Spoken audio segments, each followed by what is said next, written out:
So if you follow my channel, you'll know I've recently been breaking in these Made in England Oxblood boots. So I've been wearing these for 2 weeks now, wearing them for the walk to work every day. So I thought it's time to just reflect on that experience. So my walk to work's about 1.5 miles either way. So over the last 2 weeks, I've probably done about 30 miles in these. I change them over to work shoes once I get to work. So just walking little and often, and typically that's the best way to break in any boot, to be honest. So my experience with these has been very much the classic Doc Martens experience. So initially they're a little bit tough. I haven't suffered with blisters or too many rubs, but there's certainly that distinct breaking in experience that you get with Doc Martens. So for me, just moving this boot out of the way here, the Doc Martens experience is a lot to do with the tongue and a lot to do with the heel. So the main thing to break in, I find, on Doc Martens boots is the tongue. So it allows you to cinch your foot back nice and tight into the heel cap there. Until you do that, you do tend to get a little bit of rubbing at the back of the heel as it moves against your body. But that's really the main part of this to break in. The last on these is relatively narrow.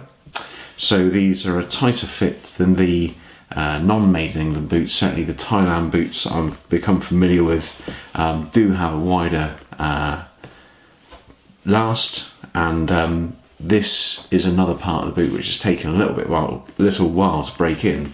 If you take a look at this Doc Martens Hard Life boot, you probably can't make it out, but the toe box on this is much more generous. So my experiences with this, the Hard Life boot, the 4Life boots before that, they've definitely got a more generous forefoot, and that does make breaking in a little bit easier.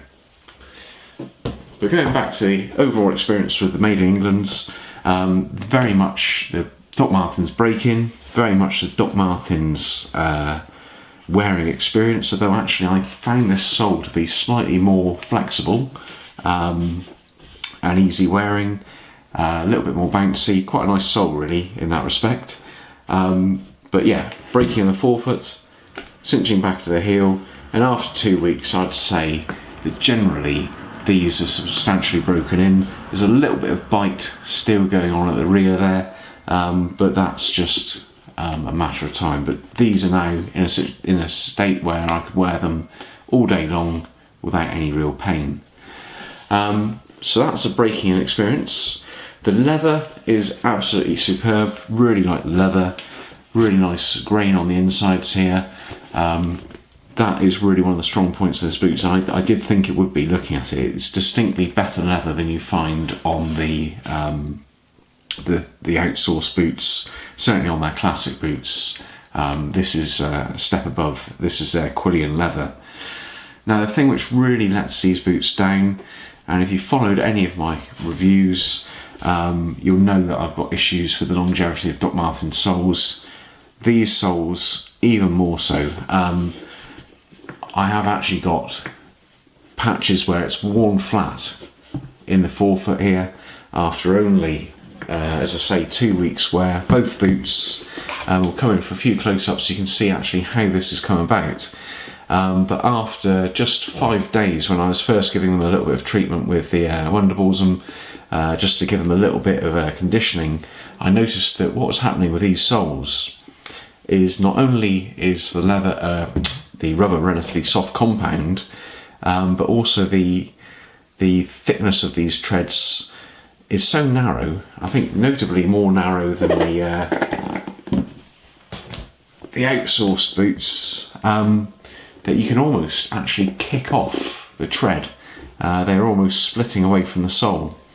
So that's a real worry on these actually, because we've got a smooth part there. Hopefully the rest of the sole will slow down now that we've got a sort of flat spot which I'll be walking on. But that was slightly surprising. That was different to what I've experienced with other Doc Martens boots, and actually I was hoping for a bit more longevity with this to be honest, a premium boot from the Made in England range. The soles also are the source of some other quality control concerns. The slight wobble to the sides where it's been shaped by hand. Certainly on this boot here, there's a distinct wobble down the side, and on both boots that they're slightly undercut. So I'd have liked that to be nice and flush down the side, but they're slightly undercut. Practically, probably won't make any difference at all. But as I say, slight quality control concerns. So that's kind of about it in terms of the breaking in and experience I've had so far with them. We'll come in for some close-ups in a minute. In terms of sizing, Doc Martens do not offer half sizes in these boots. I've always been going for 8s in the Doc Martens, and with a little bit of breaking in, these are fine at 8. If you do have a slightly wider foot, or you are always on the cusp of finding the Thai-made boots to be tight, you might want to size up. But for me, I think I've quite enjoyed breaking these in. These will be very much my boots by the end of it. They will fit my feet very well, and soles permitting, I hope these will give a long lifespan for my use. So let's just dive in with some close-ups, look at the details, and then we'll wrap this up. The leather on these is, in all honesty, looking really, really good. A couple of creases as you'd expect as you break in the toe box there. A few little pinches, but nothing of note on the toes. As I say, a narrower last than you might find on some of the boots that Doc Marten outsource, but break in just fine at a true to size 8 for me. Nice grain to leather. On the heel, the inside of the heel cap is where another sort of pressure point or friction point for your foot will be found. That does take a bit of time to break in nicely, but the edge of the heel cap does seem to be part of the main issues on break-in. The initial experience with the tongue, you've just got to break that down and get that tight back against your foot. Just lock your foot in there and stop the up and down rub on the heel there. Everything's looking pretty good. These laces are a little bit soft. I do wonder how long these are going to last. I've had some bad experiences with the laces on the 4Life boots over the years, but we'll see how these go. The real issues, as I say, are on these soles. So here you'll see this is now worn completely flat. The way the soles have broken down is unusual. It's sort of bits are chipping off, some are wearing off, but the actual sort of thickness of the treads side to side are different to the treads you see there on the outsource boot, which do wear quickly, but I think they hold up better than this, which is slightly disappointing for their premium line. I know this is a different sole. I had expected this to be a little bit better. A little bit of wobbly QC there. I've mentioned it before, but that's a bit disappointing.